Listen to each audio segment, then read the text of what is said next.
Alhamdulillah, wassalatu wassalamu ala rasulillah wa ala alihi wa sahbihi wa man walah, wa la hawla wa la quwwata illa billah. Kita akan melanjutkan insyaallah ta'ala pelajaran fikih pada kitab Ad-Durarul Bahiyah fil Masail Al-Fiqhiyah. Masih dalam penjelasan Arkanus Shalah, rukun-rukun salat. Pada pertemuan yang terakhir telah kita jelaskan berapa rukun salat? Atau sudah berapa rukun salat? 2. Yang pertama, berdiri, qiyam, baca surat Al-Fatihah, takbiratul ihram. 2 aja. Ya, Al-Faruq berapa? Yang sudah kita jelaskan? 3. Apa aja? Hah? Al-Fatihah. Sudah 3 atau qiyam, berdiri, takbiratul ihram, dan membaca surat Al-Fatihah. Baik.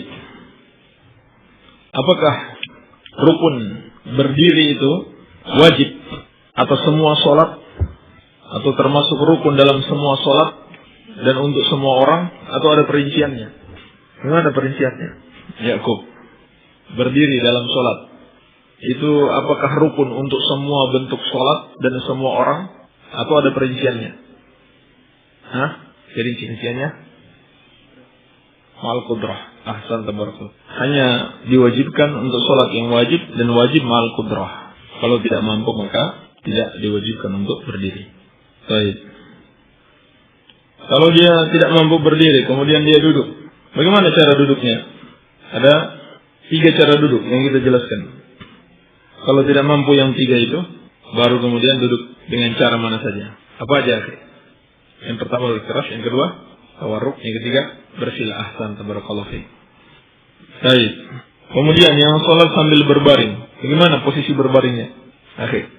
Di atas pinggangkan. Baik. Ahsan tabarakallahu fiik. Sambil menghadap ke kiblat. Orang yang salat sunnah, boleh atau tidak salat sambil berbaring? Benar. Salat sunnah boleh enggak sambil berbaring? Sudah kita jelaskan. Boleh? Bro. Gimana? Kalau antum catat dalil aja udah tahu itu. Abu Fakih? Apa? Boleh? Dalilnya? Gimana hadisnya? Apa? Lah. Itu mah hadis berbaring di atas yang kanan gitu. Artinya keumuman dalilnya. Pertanyaannya, boleh tidak orang sholat sunnah sambil berbaring dalam keadaan dia sehat? Boleh atau tidak? Boleh aja. Dalilnya? Anda ya Mujahid? Kalian tahu dalilnya? Jabir? Itu. Berapa?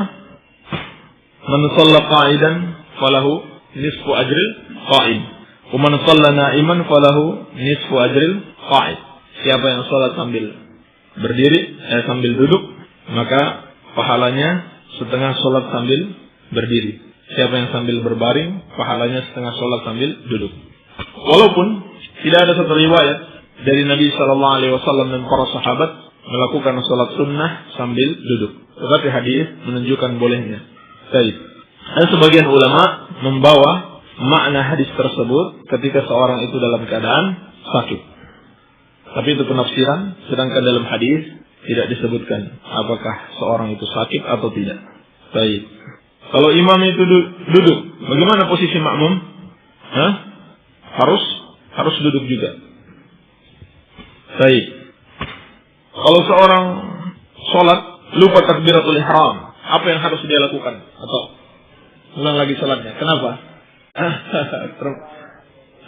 Takbiratul ihram termasuk rukun, karena dia belum mulai sholat, karena dia belum takbiratul ihram. Berdasarkan sabda Nabi sallallahu alaihi wasallam, miftahu sholati tuhur, wa tahrimuha at-takbir, wa tahliluha at-taslim. Baik. Ada faedah dalam sabda Nabi sallallahu alaihi wasallam, la salata liman lam yaqra bi Fatihatil kitab. Tidak ada salat. Ini lamun nafi. Di situ ada beberapa bentuk penafikan dari penjelasan Asy-Syaikh Ibnu Utsaimin dalam Syarhul Mumti'. Apa saja itu? Al-Faruq. Ahsan tabarakallahu fiik. La an-nafyu lil wujud, lis-sihha dan lil kamal. Contoh nafiyun lil wujud. Ya, akhir. Nafiyun lil wujud, contohnya apa? Menafikan adanya, ucapannya. Hah? La, antum. Jadi antum. Contohnya apa? La khaliqa illallah. La khaliqa illallah. Contoh nafiyun lil sihah. Yakub. La salata bi ghairi tuhurin. Contoh nafiyun lil kamal. Ahsan tabarakallah. La salata bi hadrati ta'am. Nafiyun lil kamal. Salatnya sah, tetapi tidak sempurna. Ya. Kenapa tidak sempurna? Karena tidak khusyuk. Ingat-ingat makanan. Baik. Bagi yang tidak mampu menghafal Al-Fatihah, apa yang dia baca? Akhi, antum. Doa apa? Allahumma ighfirli gitu. Baru masuk Islam, dia khawatir waktu sholat sudah mau habis, dia belum mampu menghafal Al-Fatihah. Apa yang dia baca? Antum? Ahsan. Subhanallah, walhamdulillah, wala ilaha illallah, wallahu akbar, wala hawla wala quwwata illa billah. Ini yang dia baca.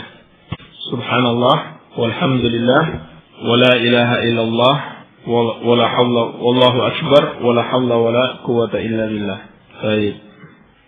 Kemudian ada faedah dari sifat salat Nabi sallallahu alaihi wasallam, Syekh Al-Albani dalam membaca surat Al-Fatihah disunahkan membaca ayatan, ayat per ayat, dipotong ayat per ayat. Jadi tidak disambung terus seperti membaca satu ayat, tetapi ayat per ayat. Baik, kita lanjutkan. Rukun yang berikutnya yang keempat, ar-ruku wa tuma'ninatu fihi. Ar-ruku wa tuma'ninatu fihi. Ini rukun yang keempat, ruku dan tuma'ninah padanya, yakni pada ruku tersebut. Ini termasuk ruknun min arkanis salah fi kulli rak'atin bi ijma'il ulama. Melakukan ruku dan tuma'ninah padanya adalah rukun dari rukun-rukun salat pada setiap rakaat dengan kesepakatan seluruh ulama. Sebagaimana yang dinukil oleh Ibnu Hazm dalam Maratibul Ijma' halaman 26. Demikian pula dalam Al-Mughni juz kedua halaman 169. Ini ijma' ulama bahwasanya ruku' dan tuma'ninah padanya termasuk rukun dari rukun-rukun salat. Dalil yang menunjukkan bahwasanya ruku' itu termasuk rukun, pertama firman Allah Subhanahu wa taala dalam surat Al-Hajj ayat ke-77. Ya ayyuhalladzina amanu ruk'u wasjudu. Wahai orang-orang yang beriman, rukuklah dan sujudlah. Dan sabda Nabi sallallahu alaihi wasallam dalam hadis al-musi' salatahu. Hadis ini akan selalu kita ulang-ulang dalam pembahasan rukun salat. Dalam hadis al-musi' salatahu, Nabi sallallahu alaihi wasallam bersabda kepadanya, "Tsummarka hatta tatma'inna raki'an." Kemudian rukuklah engkau sampai engkau tuma'ninah di dalam rukuk. Ini dalil bahwasanya rukun di situ bukan sekedar rukuk, tetapi juga tuma'ninah. Ini termasuk rukun sebab Nabi sallallahu alaihi wasallam berkata kepada orang tersebut, "Sholli fa innaka lam tusolli." Ketika dia salat, dia selesai salat, kemudian dia menghadap kepada Nabi sallallahu alaihi wasallam, beliau berkata kepadanya, "Sholli fa innaka lam tusolli." Salat lagi karena kamu belum salat. Lalu di antara yang diajarkan Nabi sallallahu alaihi wasallam kepadanya, "Tsummarka hatta tatma'inna raki'an." Kemudian rukuklah engkau sampai engkau tuma'ninah di dalam rukuk. Dalil yang ketiga adalah muwadzabatun Nabi sallallahu alaihi wasallam alaih fi kulli rak'atin min kulli shalah. Adalah perbuatan Nabi sallallahu alaihi wasallam dalam melakukan ruku ini pada setiap rakaat di setiap salat. Ini menunjukkan ruku adalah rukun. Sebab Nabi sallallahu alaihi wasallam selalu melakukannya dan beliau telah memerintahkan, "Shallu kama ra'aitumuni usolli." Salatlah kamu sebagaimana kamu lihat aku salat. Maka Nabi sallallahu alaihi wasallam melakukan ruku secara tuma'ninah terus-menerus, menunjukkan bahwasanya ruku itu termasuk rukun di dalam salat. Adapun dalil yang lain yang menguatkan bahwasanya tuma'ninah juga termasuk rukun dalam salat adalah sabda Nabi sallallahu alaihi wasallam dalam hadis yang dikeluarkan oleh Imam An-Nasa'i dan yang lainnya, beliau bersabda, la tujzi'u salatun la yuqimu ar-rajulu fiha sulbahu fir ruku' was sujud. Tidak sah salatnya seseorang yang tidak menegakkan punggungnya dalam salat tersebut di dalam ruku' dan sujud. Di dalam ruku' dan sujud. Dan tumakninah juga disepakati para ulama kecuali Abu Hanifah. Yang tadi kita nukil dari Maratibul Ijma' dan Al-Mughni itu dalam ruku'. Adapun tumakninah masih ada yang khilaf di situ yaitu Abu Hanifah. Namun yang benar ini khilaf yang tidak terpandang sebab dalil-dalil menunjukkan bahwasannya tumakninah termasuk rukun di dalam salat. Iya. Dan batasan tumakninah adalah sampai tulang-tulang itu kembali kepada tempatnya dan dia tenang padanya. Nah, ini tidak bergerak lagi sampai diam. Kemudian ulama khilaf, lama diamnya itu seperti apa? Apakah diam sejenak ataukah seukuran zikir yang wajib di situ? Pendapat yang dikuatkan Asy-Syaikh Ibnu Utsaimin rahimahullahu taala dalam Asy-Syarhul Mumti' yang benar adalah minimal seukuran zikir yang wajib, yaitu bacaan apa? Subhana rabbiyal azim. Satu kali minimal. Itu ukuran diamnya. Ini paling minimal dikatakan dia tumakninah. Ini sampai tulang-tulangnya kembali kepada tempatnya, kemudian dia tenang, dan lamanya adalah seukuran zikir yang wajib. Berdasarkan sabda Nabi sallallahu alaihi wasallam dalam hadis yang dikeluarkan al-Imam Abu Dawud dan yang lainnya, Nabi sallallahu alaihi wasallam bersabda kepada al-musi salatahu. Masih sama dengan hadis yang sebelumnya, tetapi lafaznya berbeda-beda. Dalam riwayat Bukhari itu lebih singkat dan ini tambahan dalam riwayat Abu Dawud. Yang tadi kita sebutkan dalam riwayat Bukhari. Nabi sallallahu alaihi wasallam berkata kepada al-musi salatahu, orang yang salah dalam salatnya, la tatimmu salatu ahadikum hatta yusbighal wudu'a. Tidak sempurna salat seorang dari kalian sampai dia menyempurnakan wudu. Lalu di situ ada sabda Nabi sallallahu alaihi wasallam, "Tsumma yarka' wa yad'a yadayhi 'ala rukbatayhi." Kemudian dia ruku dan meletakkan dua tangannya di atas dua lututnya hatta tatma'inna mafasiluhu wa tastarhi, sampai menjadi tenang persendiannya. Ya, persendiannya kan banyak. Ketika bergerak semuanya bergerak. Wa tastarhi, dan dia menjadi tenang. Iya. Tsumma yaqulu sami Allahu liman hamida wa yastawi qa'iman hatta ya'khudha kullu 'azmin ma'khadahu. Kemudian dia mengucapkan sami Allahu liman hamidah dan dia berdiri dengan lurus sampai semua tulang kembali kepada tempatnya. Ini yang dinamakan dengan tumakninah. Semua tulang-tulang kembali kepada tempatnya dan menjadi tenang di situ.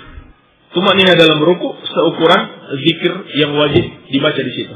Baik, inilah rukun yang keempat. Sebagai tambahan faedah, kita akan bacakan penjelasan hadis-hadis atau penyebutan hadis-hadis yang disebutkan oleh Syekh Al-Albani rahimahullah dalam kitabnya Sifatus Shalah. Berkata Syekh rahimahullah, ar-ruku, "Tsumma kana sallallahu alaihi wasallam idza faragha min al-qira'ah sakata saktatan."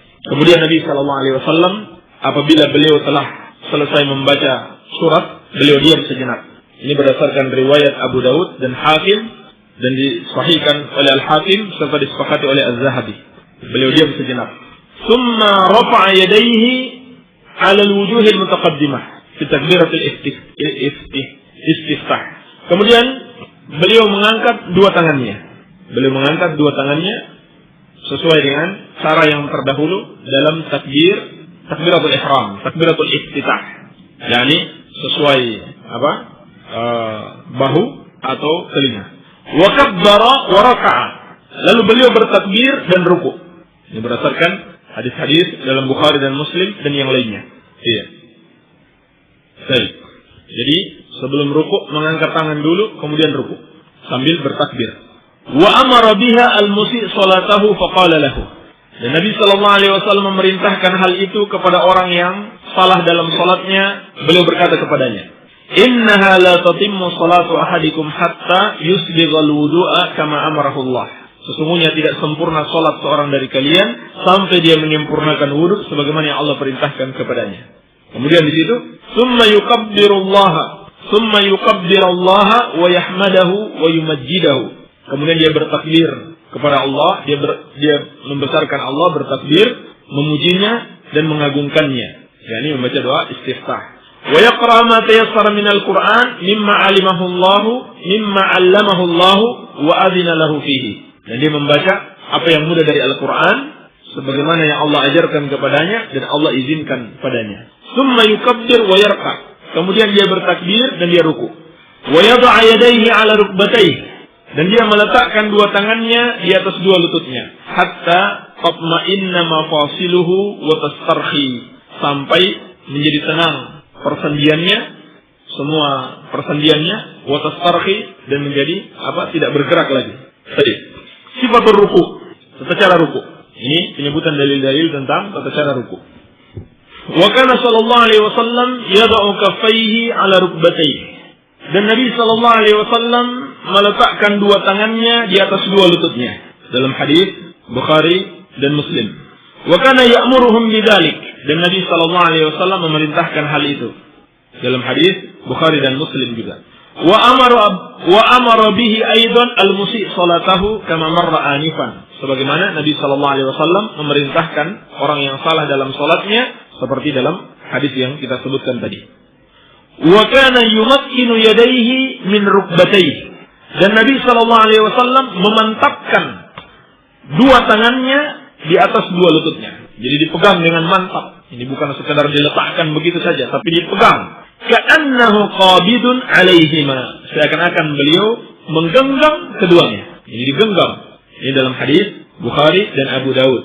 Wa kana yufarriju baina asabi'ihi. Dan Nabi sallallahu alaihi wasallam merenggangkan antara jari-jarinya. Dalam hadis Al-Hakim, beliau merenggangkan jari-jarinya. Wa amara bihil musi' salatahu faqala. Dan Nabi sallallahu alaihi wasallam memerintahkan orang yang salah dalam salatnya, beliau berkata, Idza raka'ta fadha' rahataika 'ala rukbataik. Apabila kamu ruku, maka letakkan dua tanganmu di atas dua lututmu.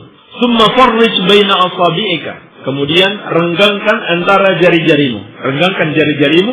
Summa mkus. Kemudian diamlah hatta ya'khudha kullu 'adwin ma'khadahu. Sampai semua anggota tubuh mengambil tempatnya. Ini ukuran tumakninah. Diamlah engkau sampai semua anggota tubuh sudah mengambil tempatnya semua. Iya. Ini dalam hadis Ibnu Khuzaimah dan Ibnu Hibban. Wa kana yujafi wa yunji mirfaqaihi an janbaihi. Dan Nabi sallallahu alaihi wasallam itu menjauhkan dan merenggangkan dua sikunya dari dua pinggangnya. Dalam hadis Tirmizi, beliau merenggangkan dan menjauhkan dua sikunya dari dua pinggangnya. Ya, seperti yang sudah kita jelaskan, ini kalau memungkinkan ketika seorang sholat menjadi imam atau sholat sendiri. Tapi kalau dia sholat berjamaah, tidak boleh dia mengganggu saudaranya yang ada di sampingnya. Iya. Wa kana idza raka'a basata dhahrahu wa sawwahu. Dan Nabi sallallahu alaihi wasallam apabila beliau ruku, beliau melempangkan punggungnya dan meluruskannya. Nah ini dalam hadis Al-Baihaqi dengan sanad yang sahih. Nabi sallallahu alaihi wasallam melempangkan punggungnya dan meratakannya. Hatta law subba alaihi al-ma' lastaqarra. Sampai-sampai dalam riwayat Tabrani, apabila air dituangkan atasnya, niscaya air itu akan diam. Maksudnya air itu tidak akan jatuh karena saking ratanya punggung Nabi sallallahu alaihi wasallam. Wa qala lil musi' salatahu. Dan beliau berkata kepada orang yang salah dalam salatnya, fa idza raka'ta faj'al rahataika 'ala rukbataik wamdud dhahraka wa makkin li ruku'ika. Maka apabila engkau ruku, letakkan kedua tanganmu di atas kedua lututmu, kemudian luruskan punggungmu dan permantaplah di dalam rukukmu. Dalam hadis yang diriwayatkan oleh Imam Ahmad dan Abu Dawud dengan sanad yang sahih. Wa kana la yasubbu ra'sahu wa la yuqni.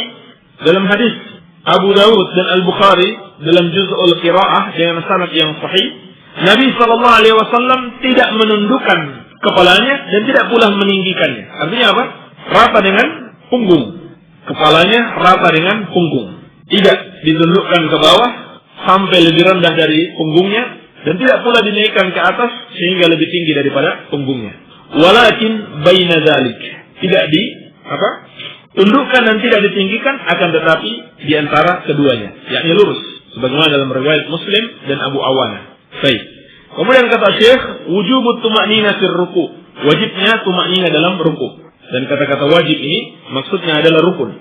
Wa kana yatma'innu fi ruku'ihi, dan Nabi sallallahu alaihi wasallam tumanina, tenang di dalam rukuknya. Wa amara bihil musi' salatahu kama salafa awal al-fasli as-sabiq. Dan Nabi sallallahu alaihi wasallam memerintahkan hal itu kepada orang yang salah dalam salatnya sebagaimana telah lalu dalam hadis yang telah disebutkan. Wa kana yaqul, dan Nabi sallallahu alaihi wasallam pernah bersabda, "Atimmur ruku'a was sujuda." Sempurnakanlah ruku dan sujud. Walladzi nafsi biyadihi, maka demi zat yang jiwaku ada di tangannya, inni la arakum min ba'di dhahri idza ma raqa'tum wa idza ma sajadtum. Sesungguhnya aku melihat kalian dari belakang punggungku apabila kalian ruku dan kalian sujud. Hadis Bukhari dan Muslim. Wa ra'a rajulan la yutimmu ruku'ahu wa yanquru fi sujudihi wa huwa yusalli.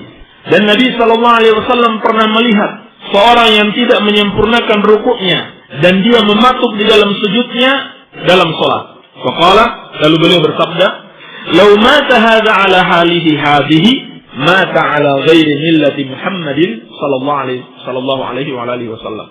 Kalau orang ini mati dalam keadaan seperti ini, salatnya seperti ini, rukuknya tidak dia sempurnakan dan dia sujud seperti ayam mematuk, maka dia akan mati di atas selain agama Nabi Muhammad sallallahu alaihi wasallam. Jadi ini bukan permasalahan sepele.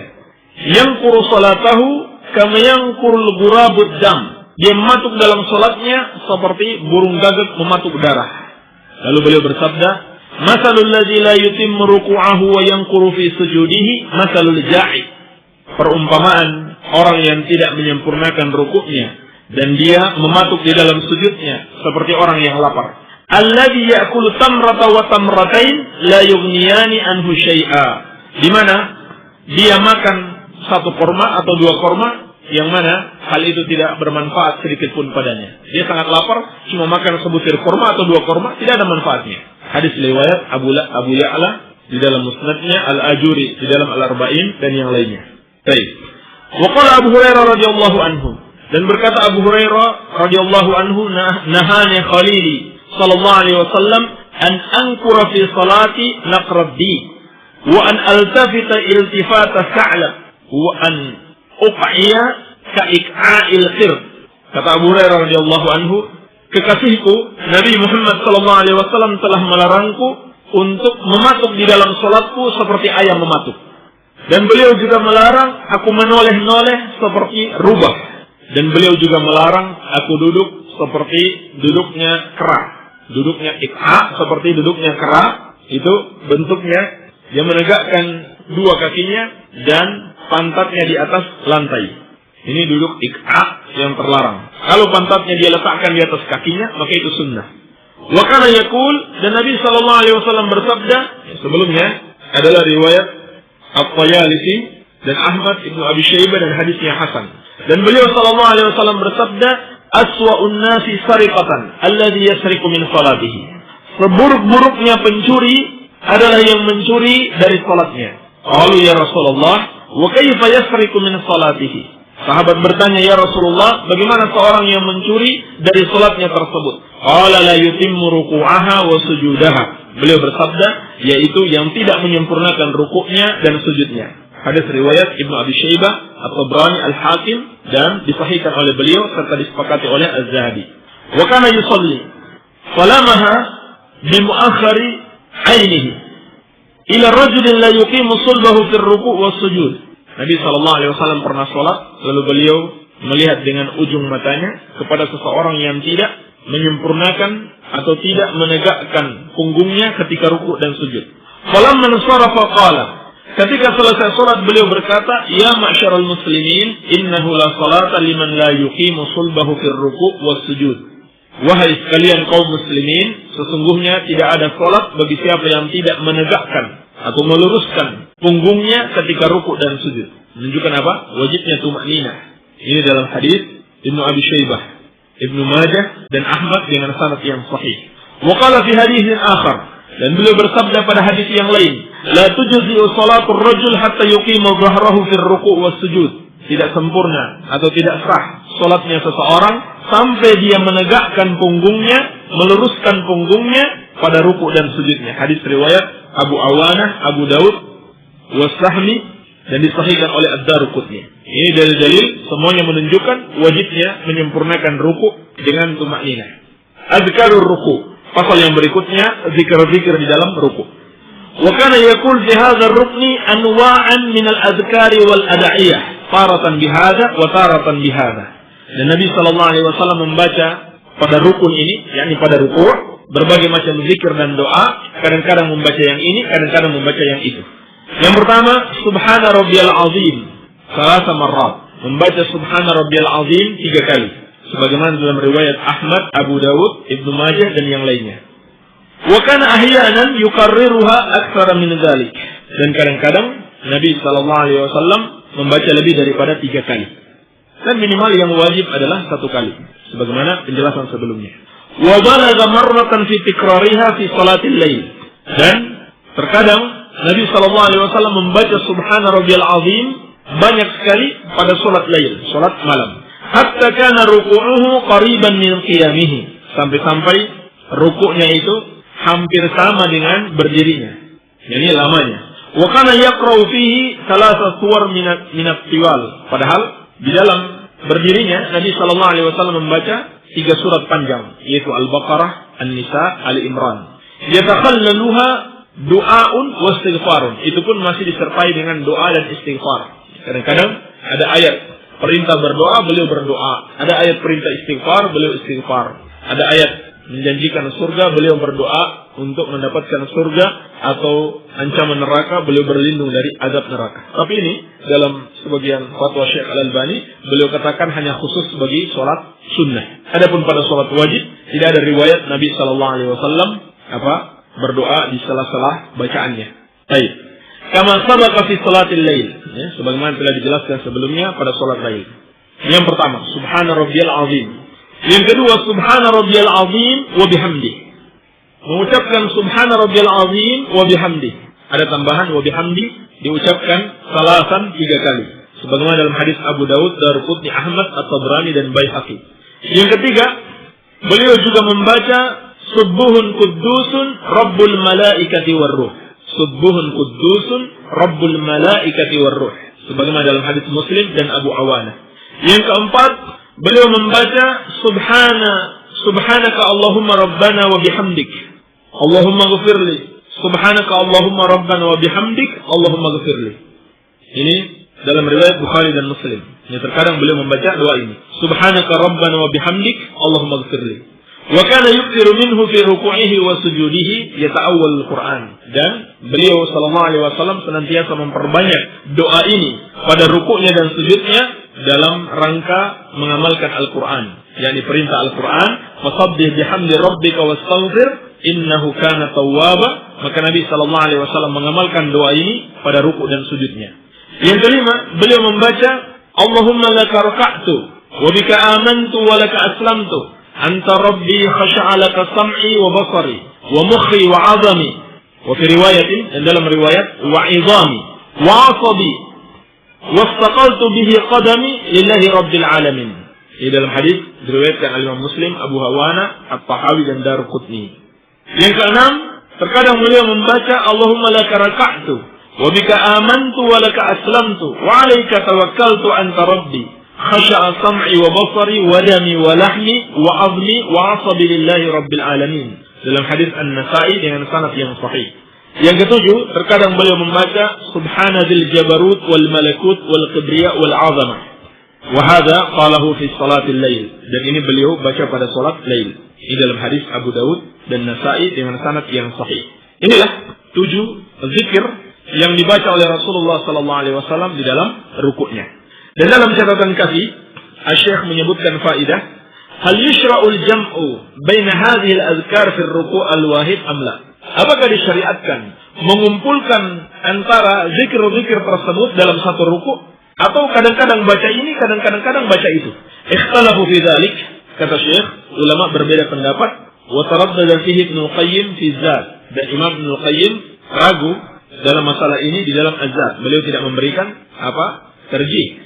Wa jazama An-Nawawi fil Azkar bil awwal, dan An-Nawawi di dalam Al-Azkar itu berpendapat yang pertama dengan memastikannya. Faqal, dan dia berkata, wal afdal an yajma'a baina hadhihi al-azkar kulliha in tamakkan. Kata An-Nawawi rahimahullah, yang afdal adalah mengumpulkan, seseorang itu mengumpulkan semua zikir-zikir ini semuanya kalau dia memungkinkan. 7 zikir dia baca kalau memungkinkan. Ini pendapat An-Nawawi. Wa kadza yanbaghi an yaf'ala fi azkari jami' al-abwab. Demikian pula pada semua bab, yakni semua permasalahan dibaca semuanya. Wa ta'aqqabahu Abu Thayyib Siddiq Hasan Khan faqala fi Nazil al-Abrar. Dan ucapan An-Nawawi tersebut dikomentari oleh Abu Thayyib Siddiq Hasan Khan dalam kitabnya Nazil al-Abrar halaman 84. Beliau mengatakan, ya'ti marratan bihadhi wa tilka bi ukhra wa tilka ukhra. Yang benar adalah kadang-kadang membaca yang ini, kadang-kadang membaca yang lain. Jadi tidak dikumpulkan.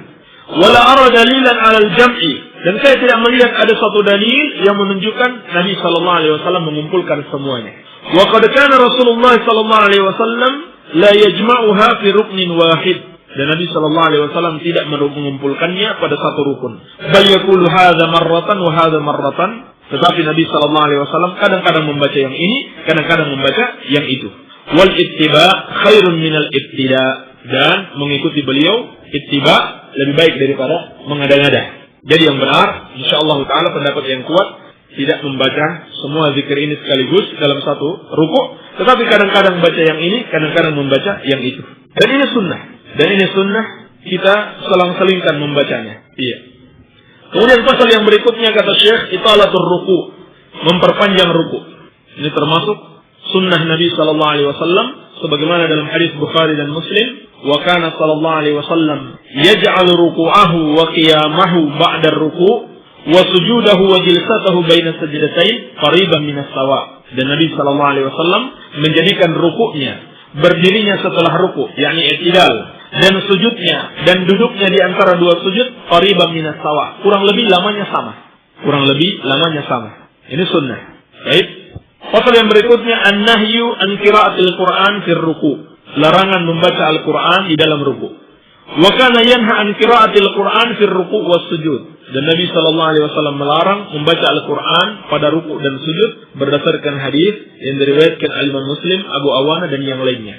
Wa kana yaqul, dan beliau pernah bersabda, ala wa inni nuhitu an aqra al-Qur'ana raqi'an aw sajidan. Ketahuilah, aku dilarang membaca Al-Quran ketika ruku maupun sujud.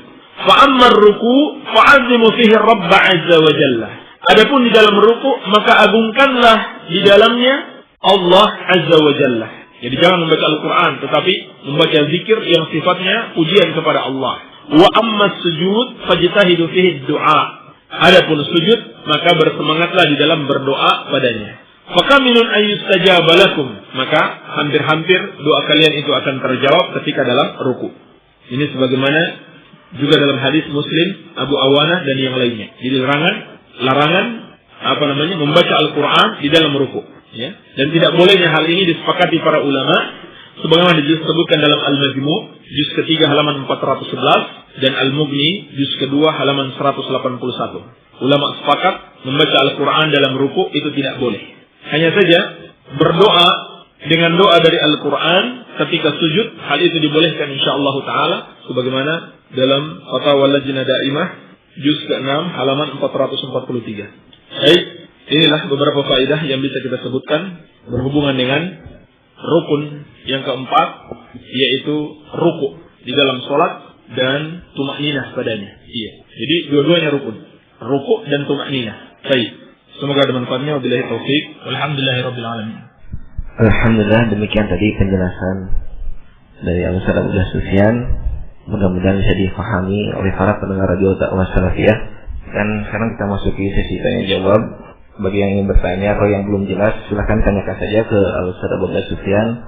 Bisa dikirimkan melalui SMS ke nomor 085353020304. Langsung saja untuk kepada Ustaz untuk menjelaskan pertanyaan yang telah masuk. Bismillahirrahmanirrahim. Wassalatu wassalamu ala Rasulillah amma ba'd.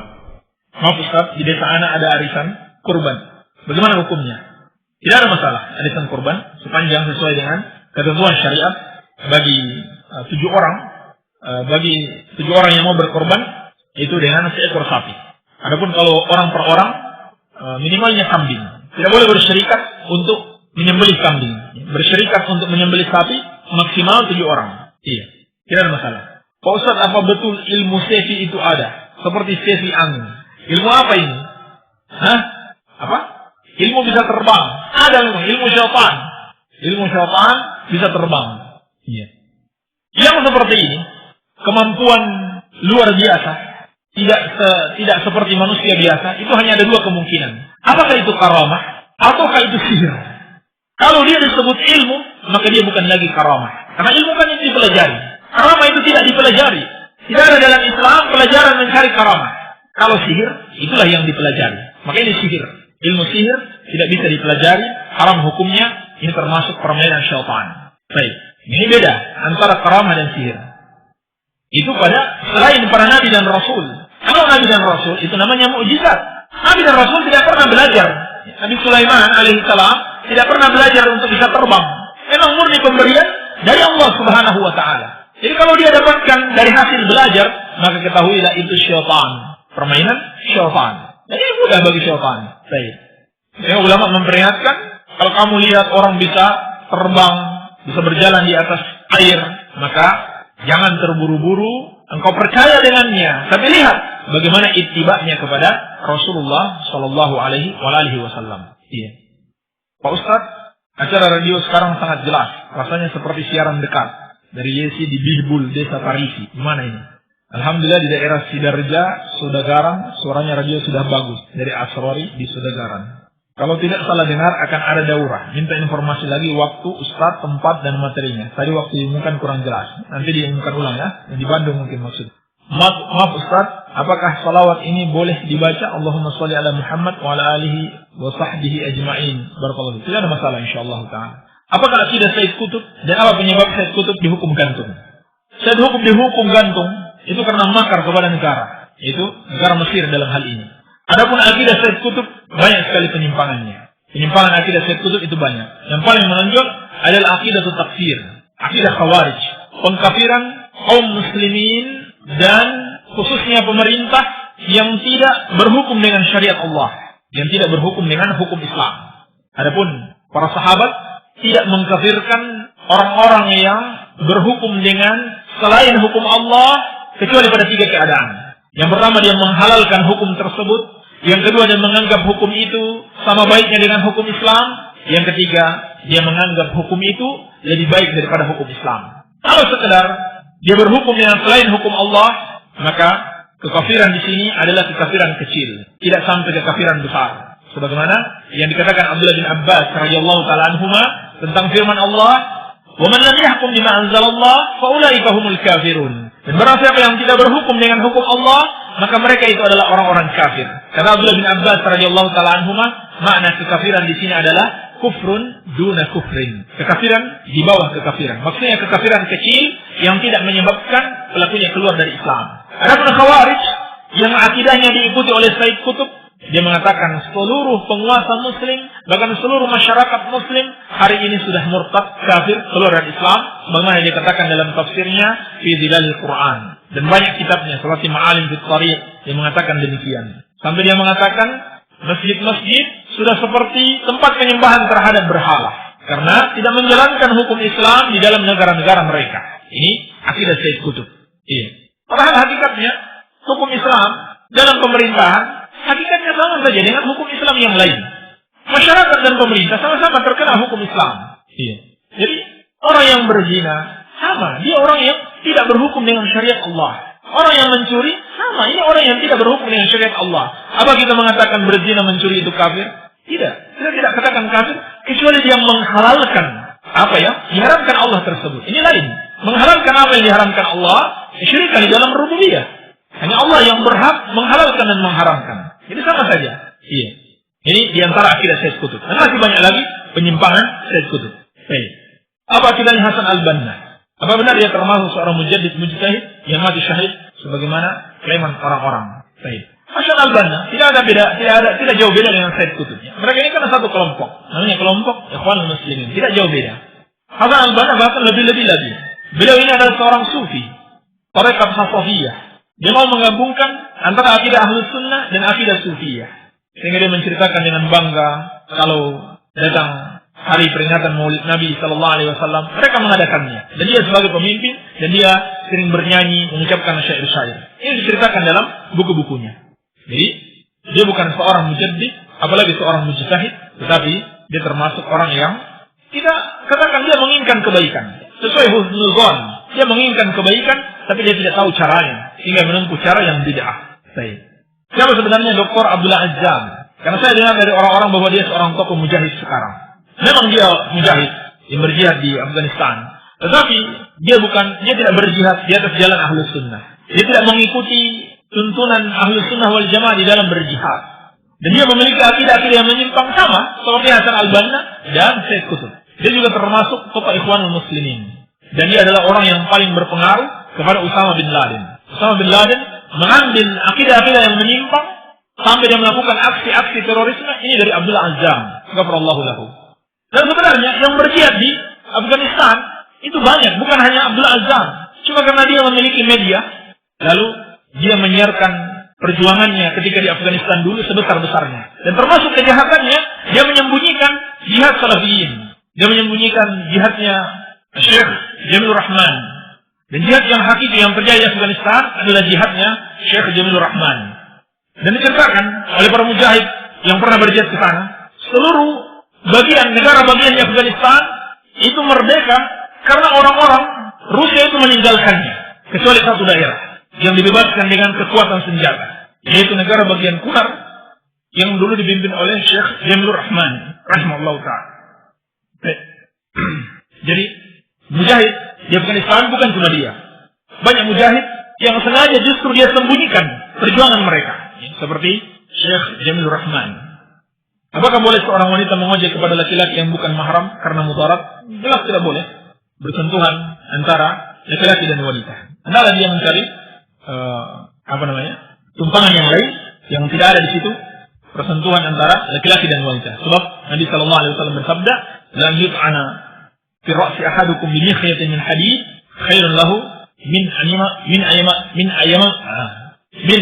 ayyamat samra'atan la tahillu lah." Ditusuk kepala seorang dari besi itu lebih baik baginya dari menyentuh wanita yang tidak halal baginya. Berkali yang bisa kita jawab. Subhanakallahumma bihamdika asyhadu an la ilaha illa anta astaghfiruka wa atubu ilaik. Wa sallallahu ala nabiyyina Muhammadin wa alihi wasallam. Walhamdulillahirabbil alamin.